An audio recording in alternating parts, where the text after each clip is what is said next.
Oke, mari kita lanjut lagi kembali ke pembahasan selanjutnya. Kali ini saya akan membaca sambungan yang kemarin. Raditu billahi robba wa bil islami dina wa bi Muhammadin nabiyya wa rasulah. Asyhadu an la ilaha illallah wa asyhadu anna Muhammadan abduhu wa rasuluh. Rabbi israh li sadri wa yassir li amri wahlul 'uqdatam min lisani yafqahu qawli. Allahumma inni as'aluka ilman nafi'a wa rizqan thayyiba wa amalan mutaqabbala. Rabbi zidni ilma warzuqni fahma. Kenapa harus membaca doa itu? Karena Allah lah yang memberikan kita kemampuan untuk bisa membaca. Allah lah yang memberikan kita ilmu. Sehingga kita memohon kepada Allah ilmu. Dan ilmu yang kita minta adalah ilmu yang bermanfaat. Lanjut, subhanallah, sebuah keluarga biasa namun bisa melahirkan anak-anak yang luar biasa karena perhatian seorang ibu yang biasa-biasa saja. Semua orang tua tentu bercita-cita anak-anaknya menjadi generasi yang soleh, cerdas, dan membanggakan. Tetapi tentu saja hal itu tidaklah mudah, apalagi membentuk anak-anak yang mencintai Al-Quran. Butuh perjuangan dan kekuatan, serta tekun dan sabar melawan rasa letih dan kesulitan. Tanpa kenal batas, maka wajar jika si ayah mengatakan di belakang anak ini ada seorang ibu yang kekuatannya sama dengan 1000 laki-laki. Itulah sosok ibu yang telah melahirkan anak dengan begitu kuat dan perkasa. Sebab membuat permulaan yang baik untuk kehidupan anak-anak sangatlah tidak mudah. Hanya orang-orang yang punya kemauan dan motivasi yang bisa melakukannya. Tentu saja modal pertamanya adalah kesolehan diri. Tidak ada yang lain. Ibu si anak cerdas dan soleh ini merupakan cerminan seorang perempuan soleh yang menularkan kesolehannya ke dalam kehidupan rumah tangganya. Dia contoh perempuan yang pernah diwasiatkan Rasulullah SAW kepada kaum laki-laki untuk dijadikan pendamping hidup. Di antara sekian banyak wanita, dengan menanggalkan prioritas harta, kecantikan, dan kesunannya, seperti sabda Rasulullah SAW. Wanita dinikahi karena 4 perkara. Karena hartanya, keturunannya, kecantikannya, dan agamanya. Maka pilihlah wanita yang taat beragama, niscaya engkau beruntung. Hadis riwayat Bukhari dan Muslim. Ibu sekuat 1000 laki-laki dalam cerita tersebut sebenarnya mengenalkan anak-anaknya dengan bacaan Al-Quran, bukan saat mereka baru belajar bicara, atau dengan cara simsalabim langsung hafal Al-Quran. Tetapi jauh sebelum anak itu, anak-anaknya sudah diakrabkan dengan bacaan Al-Quran saat mereka masih janin.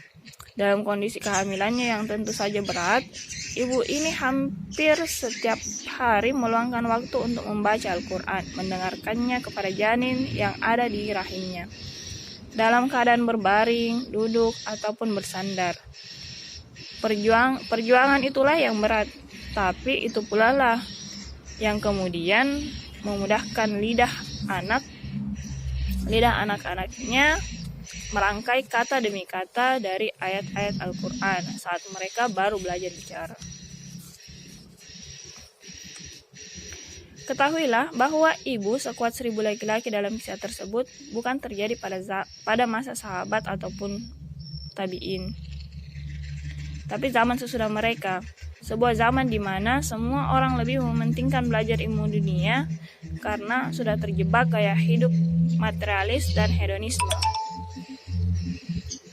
agar bisa menjadi kaya raya sebagai simbol kemuliaan. Dibandingkan dengan mempelajari ilmu agama yang dianggapnya ketinggalan zaman karena tidak mendatangkan kekayaan duniawi. Itulah kenapa sang ibu tersebut dipuji oleh suaminya sebagai ibu sekuat 1000 laki-laki di tengah gelombang godaan dunia hedonisme. Ia mampu menangkis godaan itu dan berhasil mendidik anak-anaknya menjadi hafiz Al-Quran. Andaikan dia bukan seorang ibu yang kuat dan tegar, belum tentu anaknya bisa sehebat itu.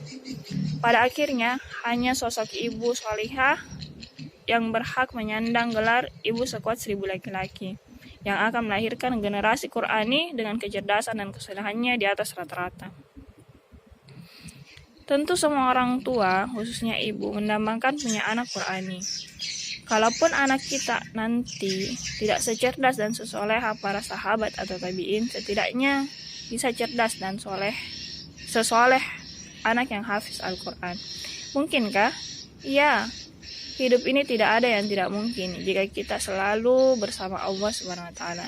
Siapa yang menolong agama Allah, maka Allah akan menolongnya. Begitulah slogan kuat yang harus dipegang teguh oleh setiap ibu yang ingin punya anak cerdas dan soleh. Untuk mewujudkan impian tersebut, buku ini memandu para perempuan yang ingin menjadi ibu solehah akan melahirkan generasi Qurani. Bagaimana yang sudah dilakukan oleh para ibu, sahabat tabi'in, dan ibu sekuat 1000 laki-laki dalam kisah terdahulu. Buku ini berisi kisah-kisah inspiratif tentang bagaimana usaha para ibu soleh ini berhasil mendidik anak-anak mereka menjadi generasi Qurani. Ibu hanya perlu mengumpulkan amati, tiru, dan modifikasi. Amati bagaimana cara ibu solehah itu mendidik anak-anaknya, tirulah apa yang sudah mereka lakukan dengan bukti yang nyata. Modifikasi, kondisikan cara mendidiknya dengan zaman sekarang tanpa mengurangi esensi atau kualitas ilmu yang diajarkannya. Karena Ali bin Abi Thalib radhiyallahu anha menasihati kita, didiklah anak-anakmu untuk menghadapi zamannya, dan jangan engkau didik sesuai dengan zamanmu. Mereka adalah anak-anak di zamannya, dan bukan anak-anak kehidupan di zamanmu. Bila seorang anak kau didik untuk mengikuti zamanmu, maka ia akan tertinggal di zamannya.